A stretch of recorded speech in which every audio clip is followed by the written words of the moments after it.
Alright, welcome back. This is What If Deku was Shirou Emiya, Part 9. And where we last left off, Saber was summoned by Deku, and along with him, Tosaka, Archer, Saber, Sakura, Ilya, Berserker, Kirei, and Lancer, they had all formed a team to go after Caster. Because they don't know who Caster is, and right now the wild card is the most dangerous. They're trying to end one Holy Grail war at a time, and start with the one they have the biggest foothold in. And Kirei, he's only doing this so that way, he gets another shot at killing, Kiritsugu Emiya. Because he's still kind of mad that Kiritsugu beat him in the last Holy Grail War. And so, that night, it was settled. Deku, he's waking up, He's heading off to school. But before he gets there, he noticed that there's a swarm of insects just circling around him, and the only way to stay clear of them is to go into an alley. And he has a pretty good feeling that it's going to be a trap. So he's getting ready to summon his weapons. He's not going to summon Saber right off, because if it's just someone he can take care of himself, why waste a command seal to summon Saber? And so, he's just ready. He's determined. And he's really surprised when the insects form a person. An old, bald-headed man who looks decrepit and ancient.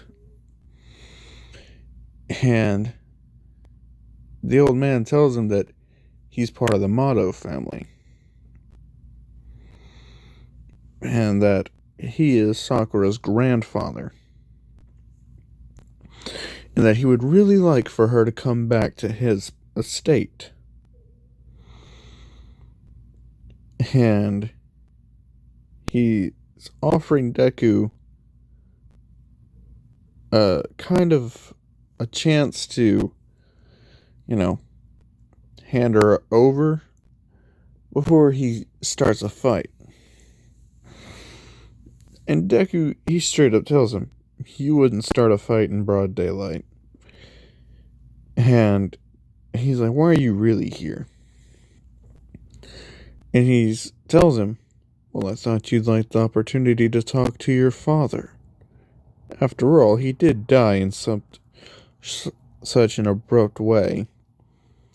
I originally had my mind on another servant, but once I found out you were getting involved, I knew I had to summon something that would destroy you mentally and spiritually. Forcing a father to kill his own son seemed just what to do. And Deku's eyes are growing wide with rage. And before he even knows it, he summoned his swords and lunged straight at the elder. And was about to cut his head off when a gunshot rang out. And Deku refocused and jumped back, just barely missing the gunshot. And down jumped Kiritsugu Emiya as assassin. And Kiritsugu said that, we should get going. It's not smart to do anything out in the daytime. Too many witnesses. And the elder Mado basically told Kiritsugu to shut the hell up. He does what he sees fit, and you're under a command seal to do anything I tell you to, no matter how you feel about it. And Kiritsugu is gritting his teeth, and he wishes nothing more than to kill this old man himself. But Mato does let Deku go. He says it would cause too much attention to fight in the daytime, and so they leave. But before he leaves, he warns Deku to hand over Sakura, or there will be hell to pay. He says, I expect her home by tonight. Deku texts that all that happened to Rin and Ilya as well. He's not going to text it to Sakura. Not yet. But he does know tonight the first Holy Grail War is going to end tonight. No matter what, that's going to be it. The ending is tonight. And he texts that to all of them. He says, we end this tonight, no matter what it cost.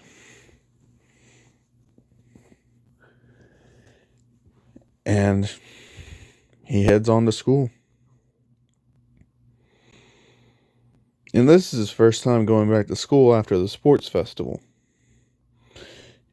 And as soon as he enters the gates, every student is just staring at him with fear in their eyes and hatred because they don't understand him. They don't know what his powers are or anything, and they just sense, something's off with him. And so Deku, he's really just not in the mood, and he doesn't really care what people will think of him anyway. And then he runs into Ida. And Ida asks him, what's up? Why are you sulking so much? And Deku's like, I just got some business I have to take care of, and realizing tonight's pretty much going to be the night that it's going to take a lot out of me tonight. And, Ida's confused, and Deku knows Ida does not have any clue what the Holy Grail War is about, or that it even exists, or that Deku's a part of it. But Ida looks at Deku's hand, and he's like, did you get a tattoo? Deku looks down, and he's like, oh, it'll come off. It's not permanent. And Ida's like, oh, okay. He said, but still, it might be better for you to wrap that up. But what made you think that design? And Deku's just like, oh, I don't know, just something that my dad had on his hand. That's all.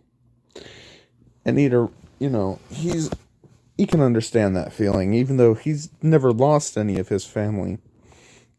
He can understand what it's like for Deku. At least he thinks he can.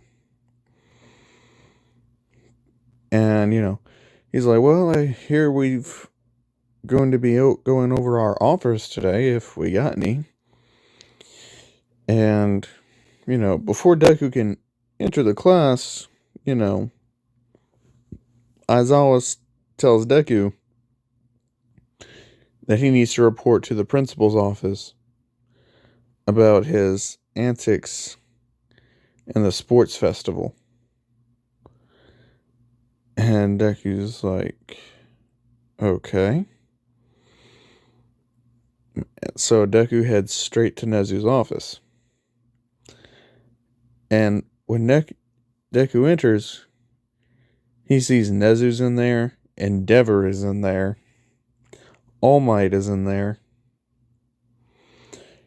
and a couple of two people he doesn't really know,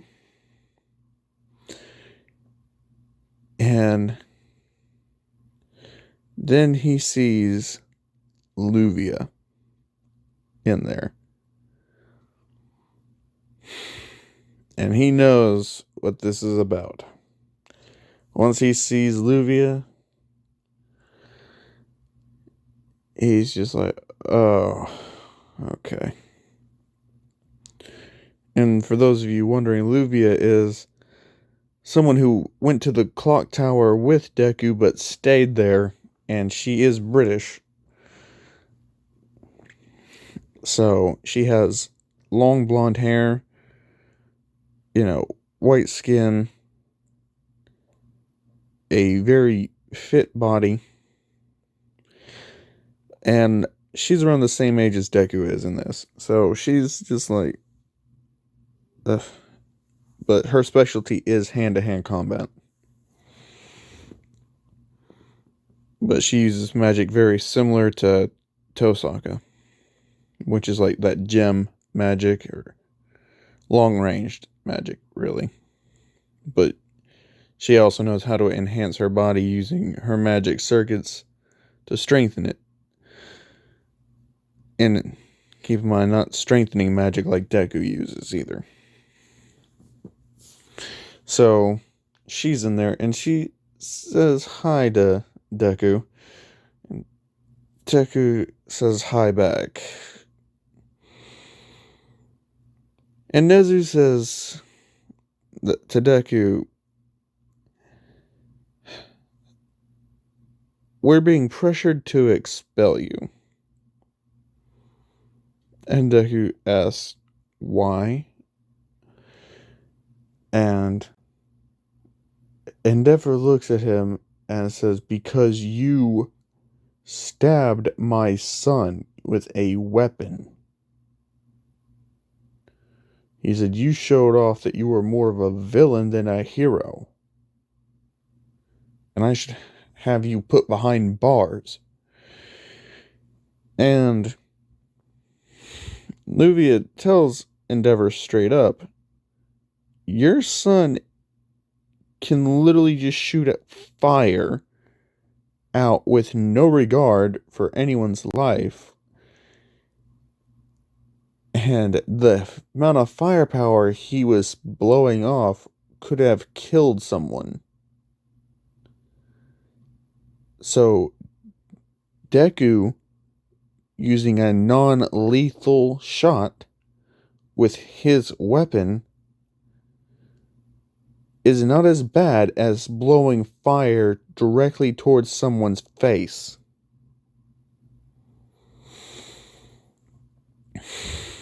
And Nezu is listening to that very well, and he tells Endeavor, look, Shoto Todoroki was not holding back with his fire. If it wasn't Deku fighting, then, that his opponent would have been killed. So if we are going to expel Izuku Emiya, we will also have to expel Shoto Todoroki. And Endeavor's not really wanting to hear that, and he's like, why would you have to expel my son as well? And Nezu says, I just explained it to you. You're saying that, Izuku Emiya is too unhinged to be a hero, then just off of, Shoto Todoroki's actions, he nearly froze a student in his own class to death. And nearly burned another one alive. How is that hero-like?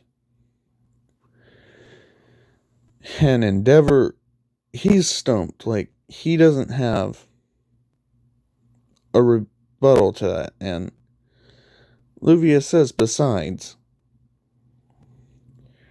Deku was just following his orders. And Endeavor's like, and who even are you, little girl? Like, who are you to even try to defend this guy? And that's when Nezu steps in. And he says she is part of an organization that is more discreet than the pro-hero deal, and specializes in the quirkless people, but makes them exceptionally strong, even stronger than some pro-heroes.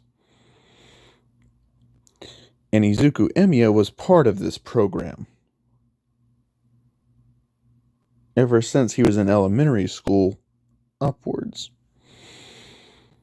They are known as the Clock Tower, and they are officially recognized by the United Nations, but discreetly.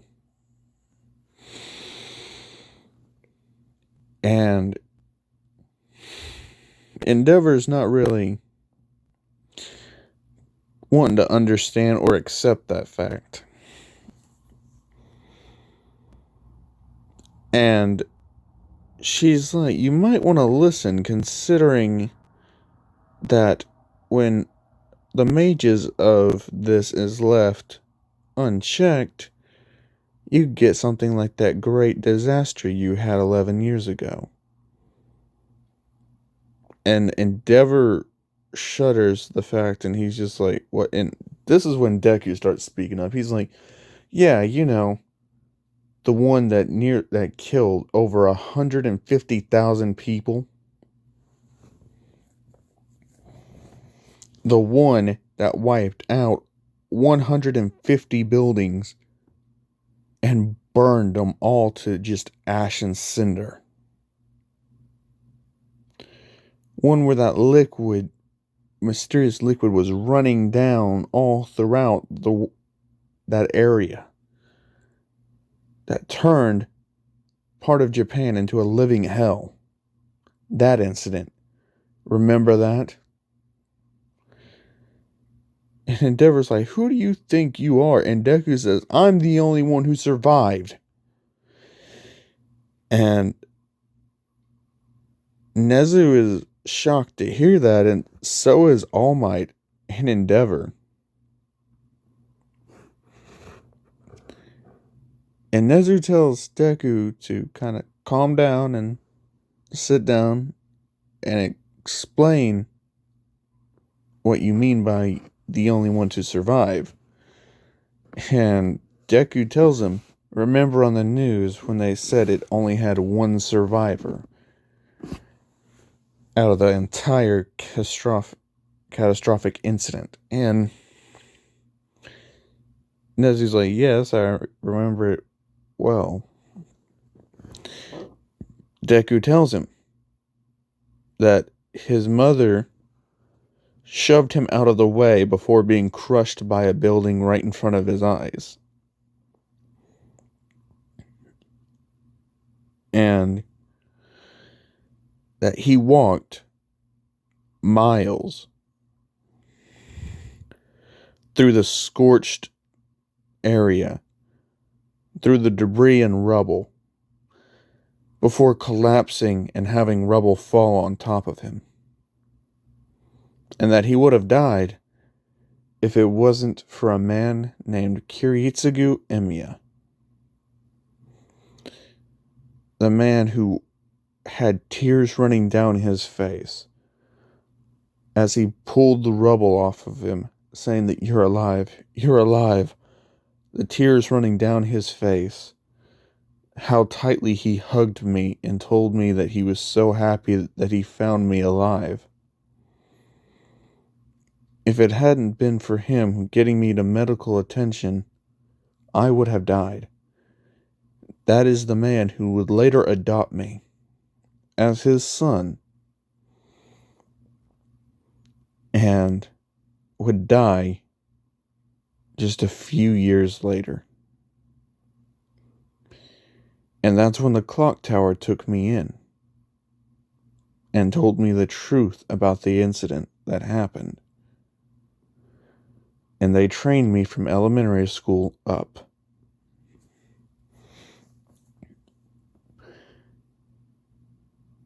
And what I am doing now is trying to prevent another disaster like that from happening.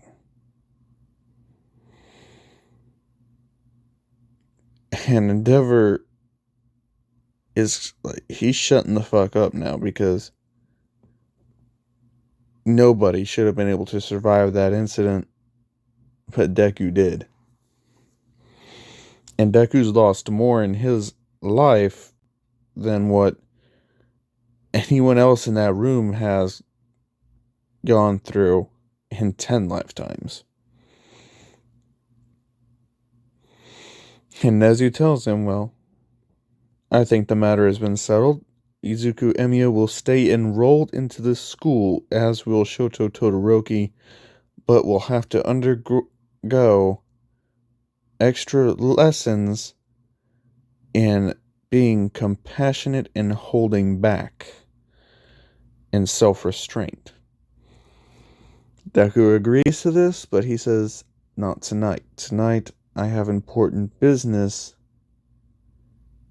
and Luvia will have to accompany him, since she's here. And Luvia is like, what do you mean? And Deku says,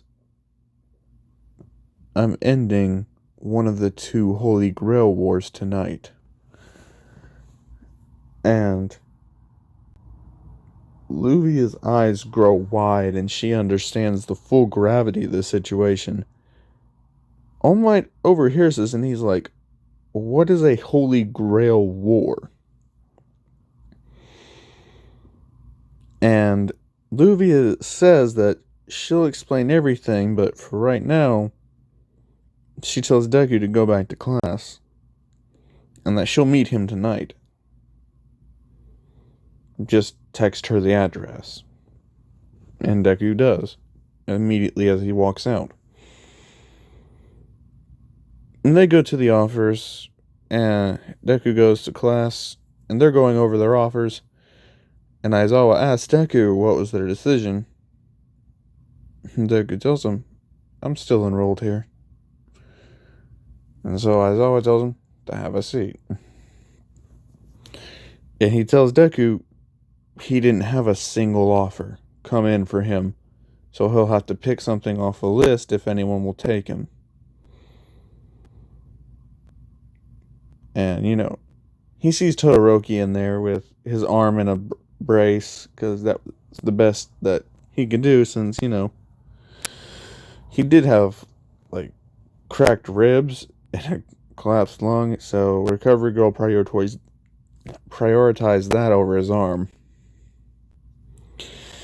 And that's pretty much the end of the day, and Ida walks up to Deku and tries to ask him what happened, but Deku says, hey, I got something really important to go to. I can't really be staying here tonight, late. And Ida asks Deku if everything's okay, and Deku just tells him, don't worry about it. But I'll check in with you tomorrow. And so, Ida says, okay.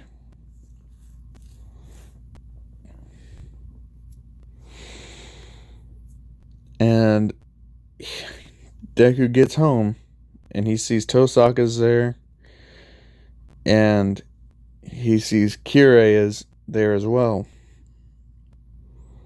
So Deku, he goes, and he changes into his attire, with the hood and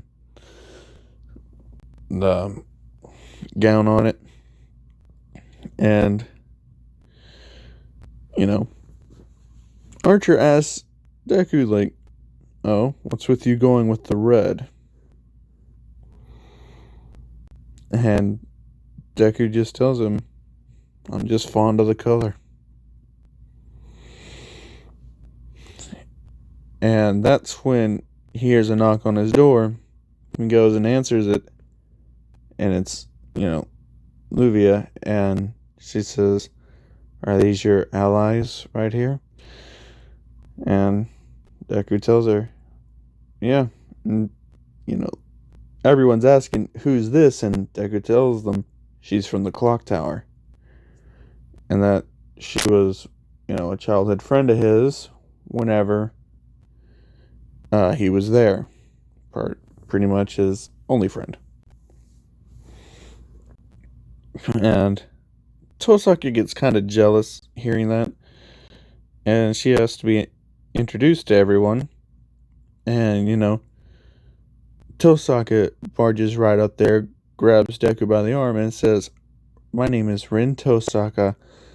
I am the master of Archer and, Izuku's girlfriend. And Luvia's is looking at Deku and is like, oh, you have a girlfriend now. Well, look at you acting so mature and growing up for a change. And, Deku, he rolls his eyes at the teasing. And, Ilya comes up and introduces herself, grabbing Deku's other arm, saying that she is Ilya von Eisenberg and she is the master of Berserker and, Emiya's big sister. And Saber walks up and says that she is Saber, the servant of Deku. Kiri walks up and he just says, I'm the priest and overseer of this, but I am also Lancer's master. Alright, and, Sakura says that she's Tosaka's sister, and that's pretty much it. And so they get ready to go. But Sakura says that she's coming with them. And at first they're going to protest, but she says, look, if they come for me, who's going to be here to protect me? And they think about that and they agree the safest place is with them, even where they're going. And so, they head off to the temple. And when they get there, they're greeted by, someone who's claiming to be assassin.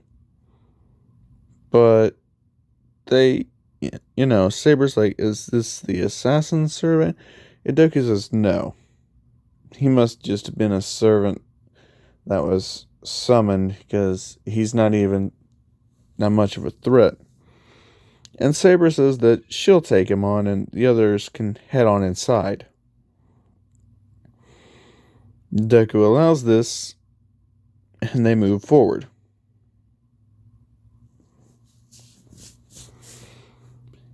And then they get into the temple and Castor is standing right there waiting.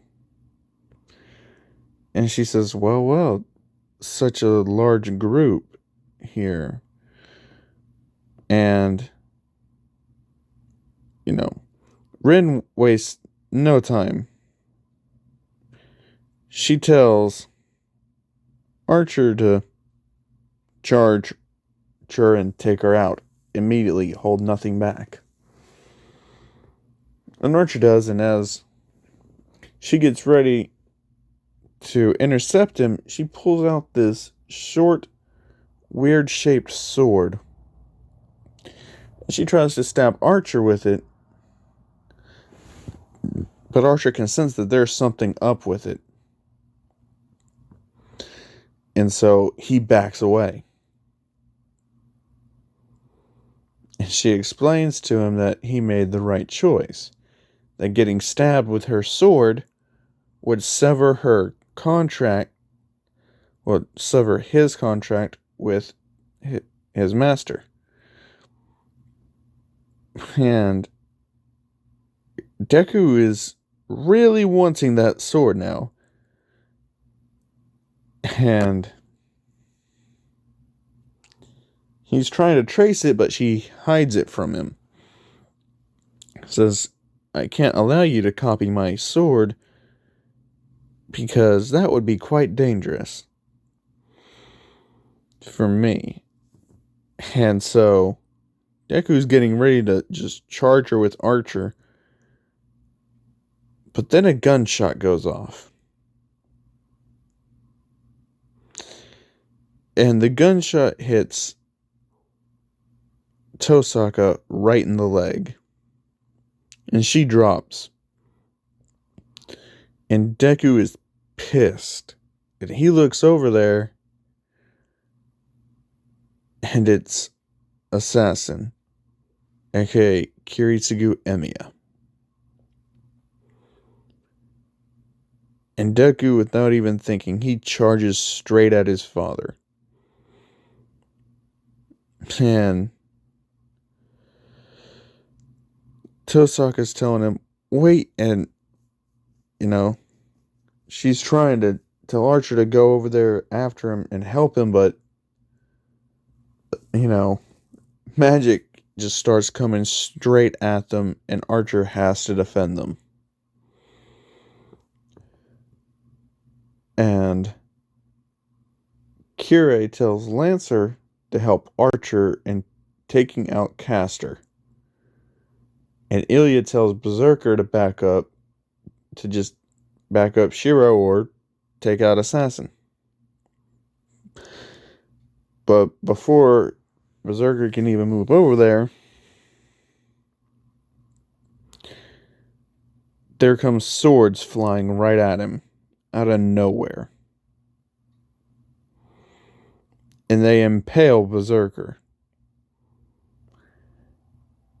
And out comes a man in golden armor with blonde hair and red eyes, with pale white skin. And he's telling her, what does she think she's doing? As the Holy Grail's vessel, she should really be preparing to make his wish come true. And she's like, what are you talking about? And he explains, his name is Gilgamesh. And he is the very first hero. And so she's like, okay, and he's like, and I have helped set this Holy Grail war up to finally have my wish. And she asks, what is your wish? And he tells her, that's simple. My wish is to have full control over humanity, to rule them once again. And he's like, I was the first archer in the previous Grail War. And Saber comes in at just that moment, and she sees Gilgamesh, and she's immediately going straight for the kill. Because she knows this is not one to mess around with.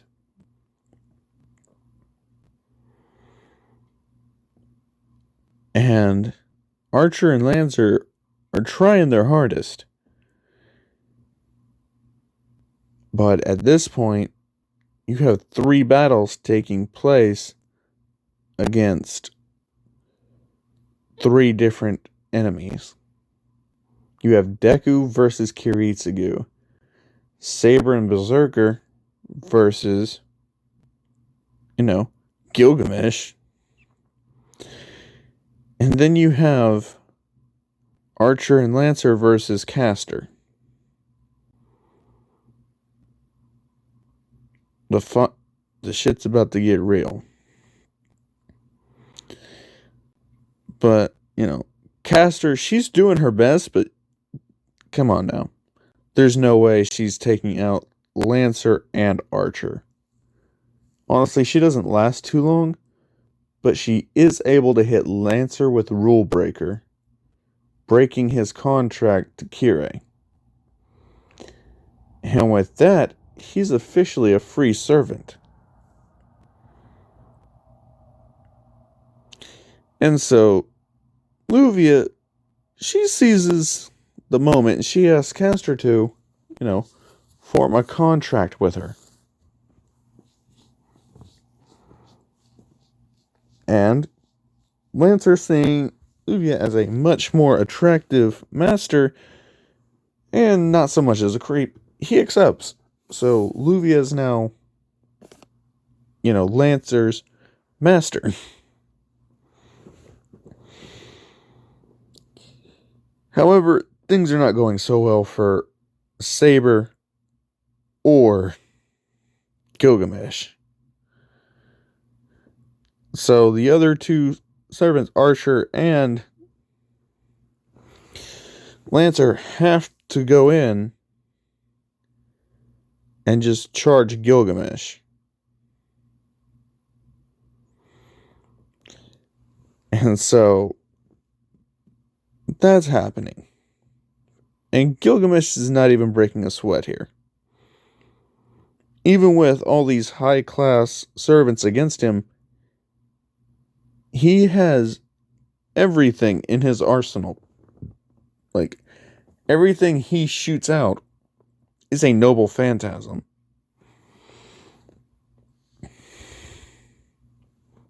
He knows which heroic servants he's going up against, and he can pinpoint their weaknesses and kill them. I say that, Lancer's about to use the gay bulg, but, Gilgamesh traps his arm right into the chains, preventing him from throwing it, and impales him with a slew of 6 swords. So Lancer is dead.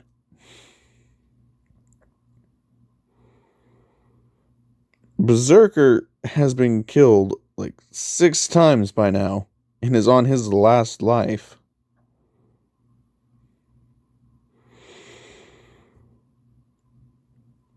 And Saber is doing everything she can to dodge.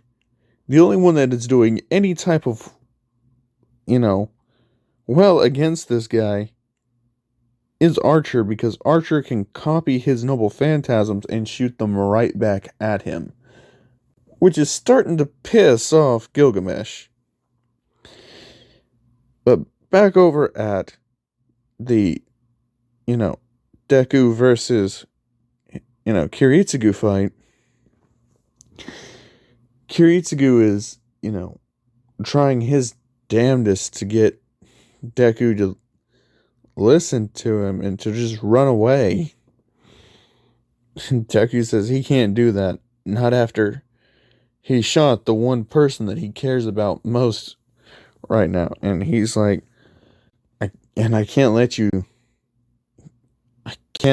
turn your own daughter into the Holy Grail. And Kiritsugu is speechless. And he says, I'm not going to be able to hold back against you. You're going to get hurt in this fight. He's like, there's just no way around this. And Deku tells him, he came here tonight to finish this. And he knows he's going to have to kill his own father. And if that's what it takes to end this, then that's exactly what he's going to do. And so they both use their time acceleration. And Deku gets in there close to try and take a stab at Kiritsugu. And Kiritsugu blocks it with his gun. And then he goes to take a shot, and Deku dodges the shot barely. And it's going on a lot. Like, Deku's getting hit with some of the shots, and Kiritsugu's getting slashed by some of Deku's sword slashes. And so, Kirei decides to join in the fray with Deku to help against, Kiritsugu Emiya. So Kirei's using his black keys and he's throwing them and slashing it, and while allowing Deku to get behind him and stab him in the back. And I'm going to say, Kiritsugu, he's way more focused on killing Kirei than he is killing his own son.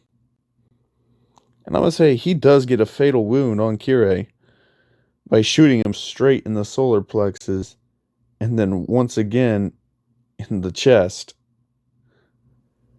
And Kirei hits the ground hard, bleeding out. But while that happened, Deku stabs straight through, Assassin's back,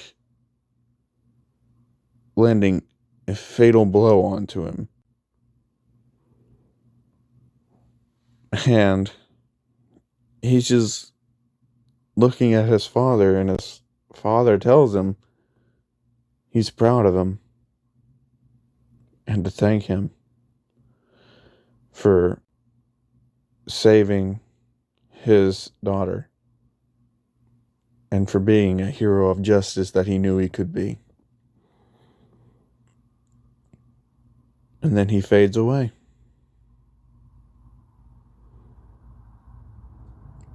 And Deku looks down at Kirei and he's like, I know we had a deal, but I knew that you were going to double cross me as soon as you could. So I'm not going to save your life. And he walks off, leaving Kirei to bleed out and die.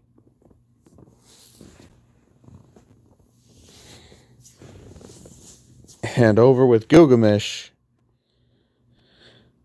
Deku makes it just in time to see Berserker die. Yes, no matter the odds, Gilgamesh is extremely strong and can kill Berserker Heracles with minimal effort like he did in the Unlimited Blade Works anime. Because, Gilgamesh is just that strong. Saber is struggling, and, Deku's rushing over there to help out, but he is gravely injured. And Ilya's crying over Berserker. And I'm going to say that, Archer, he's doing his best to fight off the many noble phantasms. But after fighting Castor, his magic is, and, going on the defensive and avoiding all that, like, his magic energy is starting to get low. Especially since Tosaka is using, the energy her magic to heal herself after getting shot. And Luvia is not even about to try and interfere into that fight, because that's just not going to happen. So Deku, he decides he's going to join in the fight. Not that it helps much, because as soon as Gilgamesh sees an opening, he rushes at Ilya and stabs his hand straight into her chest, killing her and pulling out her core.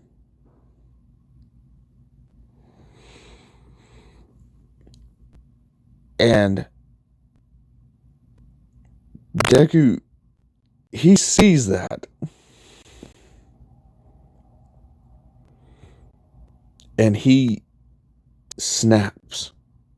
He just witnessed his own sister being killed by this guy. So Deku, he's saying, to hell with this. And Archer is just as pissed off because that is also his sister that Gilgamesh just killed. So Archer's had enough of this shit. And Archer, through the chains, sticks out his arm and says, I am the bone of my sword, steel is my body, and fire is my blood, unknown to death nor known to life. Have withstood pain to create many weapons, yet those hands will never hold anything. So as I pray, unlimited blade works. And he summons his reality marble noble phantasm. And Deku uses all three of his command spells, or command seals, to tell Saber to protect Sakura, Rin, and Luvia. And Saber has to. So fighting Gilgamesh is Archer and Deku. And they're both copying Gilgamesh's weapons and sending them right back at him. But that's not enough for Deku. Deku is getting up close and personal with this man as much as he can. Like, he's just going completely berserk, losing it. And Gilgamesh is doing everything he can just to dodge, and Gilgamesh has had enough of this. So he pulls out Enuma Elish, his most powerful weapon, and Deku just lunges straight towards him, and Archer yells for Deku to get back. He can't take a blast from that. It will kill him. And Deku doesn't hear it. So Archer has to rush towards Deku to try and push him out of the way so he doesn't get hit with that. So Archer gets there right as Gilgamesh pulls it out and points it right towards Deku. And Gilgamesh yells out, Enuma Elish, shooting it just this big red energy beam right towards them. And Deku sees that, and he's just like, what the hell?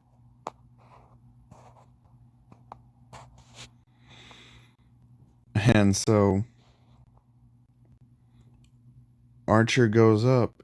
He places his hand out right in front of it. And he says, I am the bone of my sword. Ro. Ias. And this giant four-petaled shield comes out that is like a purplish red that has 3 layers to it. And he's blocking it the best he can. And then, when all's said and done, the reality marble breaks. Ro Iris dissipates, with Archer pushing Deku out of the way.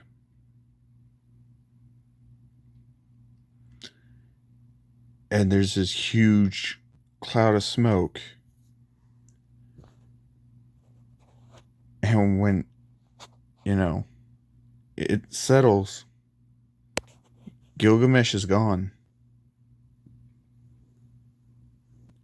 And Archer is standing there with his arm out, bleeding immensely. When they look over at Deku, he's on the ground, yelling out in agony, missing his left arm. Saber sees that and she's just freaking out. She's just like, why? Why did you make me stay behind there? And Deku just can't even answer her. He's in so much pain. Archer walks over there to him. He sees that.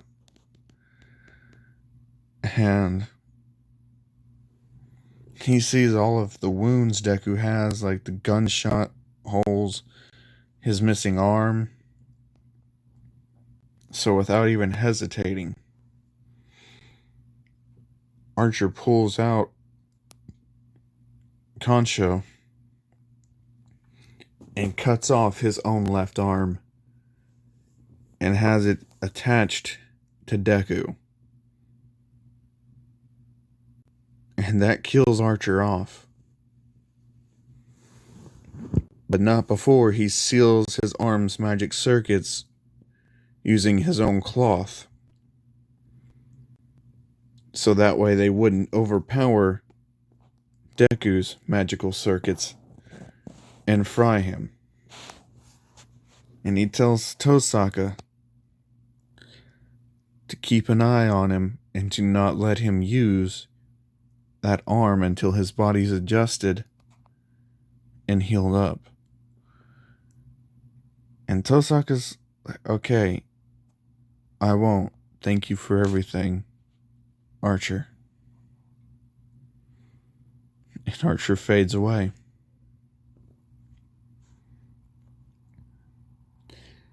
And they rush Deku back to his house. And they're reflecting about everything that's happened. And what all they've lost. And Luvius says that she's going to do everything she can to track down where Gilgamesh is and to stop him from forming the Grail. And Tosaka tells her, okay, just be careful and report back when you find him. Don't go at him alone. And, she says, okay. And Deku's out. Like, his body is wrecked. And it's very solemn.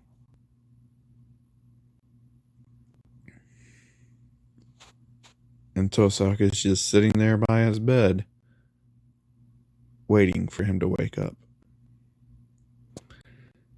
That's where I'm going to leave it off for today. I hope you guys enjoyed the video. If you did, give me a like, comment down below what you thought. And subscribe if you're new. And I'll catch you guys later.